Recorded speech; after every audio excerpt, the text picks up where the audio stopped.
AG's എന്റർടൈൻമെന്റിന്റെ ബാനറിൽ അശ്വത് മാരിമുത്തു രചനയും സംവിധാനവും നിർവഹിച്ച് പ്രദീപ് രംഗനാഥൻ, കയാടു ലോഹർ, അനുപമ പരമേശ്വരൻ എന്നിവരെ കേന്ദ്ര കഥാപാത്രങ്ങളാക്കി ഫെബ്രുവരി 21 തിയേറ്ററുകളിൽ റിലീസായ തമിഴ് സിനിമയാണ് ഡ്രാഗൺ.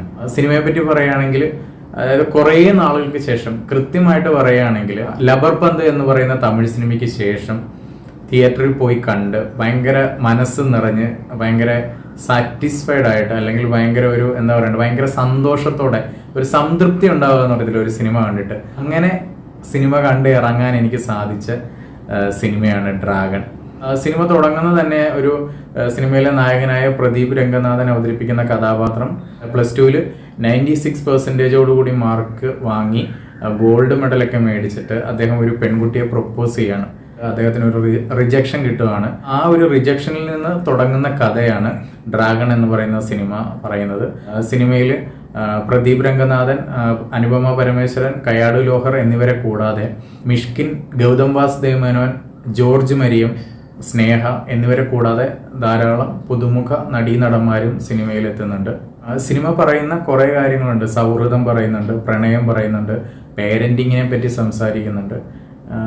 ഇതൊന്നും അല്ലാതെ സിനിമ പറയുന്ന വലിയൊരു മെസ്സേജ് ഉണ്ട്. അതായത് എന്തൊക്കെ കുറുക്കു വഴികൾ കാണിച്ചാലും സക്സസ് എന്ന് പറയുന്നത് അത് നേരായ വഴിയിലൂടെ തന്നെ നേടിയെടുക്കേണ്ടതാണെന്നുള്ള വലിയൊരു മെസ്സേജ്. അതുപോലെ തന്നെ നമ്മുടെയൊക്കെ ലൈഫിൽ വിദ്യാഭ്യാസം, അതായത് വിദ്യാഭ്യാസത്തിന്, എഡ്യൂക്കേഷന് എത്രത്തോളം പ്രാധാന്യം ഉണ്ടെന്നും ഈ സിനിമ കൃത്യമായിട്ട് പറയുന്നുണ്ട്. സിനിമ തുടങ്ങി ഒരു 10 മിനിറ്റ്, ഒരു 10-20 മിനിറ്റ് ഒക്കെ കഴിഞ്ഞപ്പം സിനിമ കയ്യിൽ നിന്ന് പോകുന്നതായിട്ട് എനിക്ക് ഫീൽ ചെയ്തായിരുന്നു. പക്ഷെ വീണ്ടും ഒരു 10-15 മിനിറ്റ് കഴിഞ്ഞപ്പോൾ സിനിമ വീണ്ടും ട്രാക്കിലേക്ക് വരികയും എസ്പെഷ്യലി സെക്കൻഡ് ഹാഫിലേക്കൊക്കെ വരാൻ നേരത്ത് സിനിമ കിടിലമായി.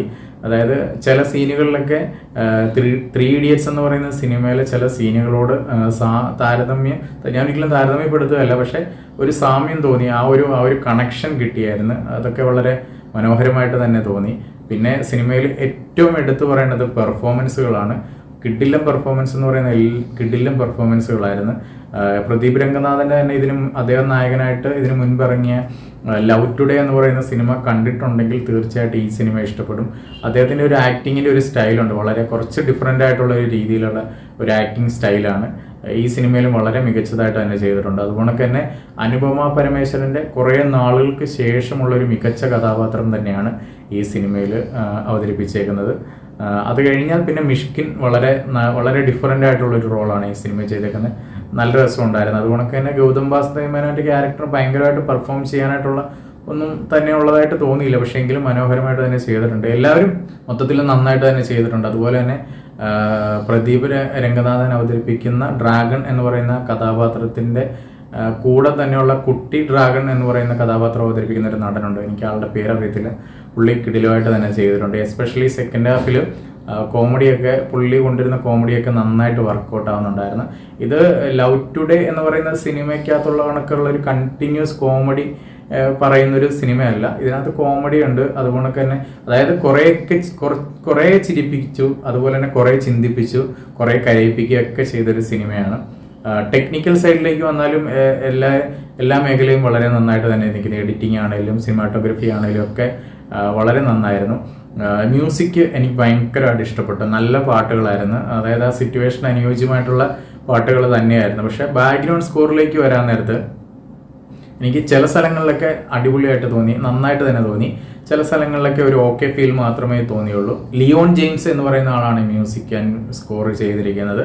പക്ഷെ അതായത് എനിക്ക് ജെന്യുവനായിട്ട് പറയുകയാണെങ്കിൽ അനിരുദ്ധിൻ്റെ മ്യൂസിക്കും BGM-ഉം, എസ്പെഷ്യലി BGM മിസ് ചെയ്തു. പുള്ളി ആയിരുന്നെങ്കിൽ എന്ന് ഞാൻ പേഴ്സണലി ആഗ്രഹിച്ചു പോയി.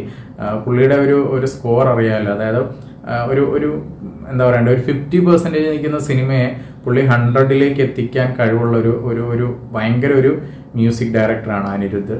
ഒരുപാട് സിനിമകളുണ്ട്. ജയിലറൊക്കെ അതിൻ്റെ കൃത്യമായിട്ടുള്ള ഉദാഹരണങ്ങളാണ്. അപ്പം പുള്ളിയുടെ BGM, എസ്പെഷ്യലി ബാക്ക്ഗ്രൗണ്ട് സ്കോർ ഭയങ്കരമായിട്ട് മിസ് ചെയ്തായിരുന്നു. ടോട്ടലി പറയുകയാണെങ്കിൽ തീർച്ചയായിട്ടും തിയേറ്ററിൽ പോയി കണ്ടിരിക്കേണ്ട ഒരു സിനിമ തന്നെയാണ്. പെർഫോമൻസിന്റെ കാര്യം പറഞ്ഞപ്പോൾ ഒരു പേരുടെ പറയാതിരിക്കാൻ പറ്റത്തില്ല, ഞാൻ വിട്ടുപോയതാണ്. ജോർജ് മരിയൻ ക്ലൈമാക്സിലേക്കൊക്കെ അടുക്കുന്ന സമയത്ത് എന്താ പറയണ്ട, അച്ഛനും മോനും തമ്മിലുള്ള ഒരു സീനുണ്ട്. അയ്യോ, ശരിക്കും പറഞ്ഞാൽ കണ്ണ് നിറഞ്ഞു പോയി.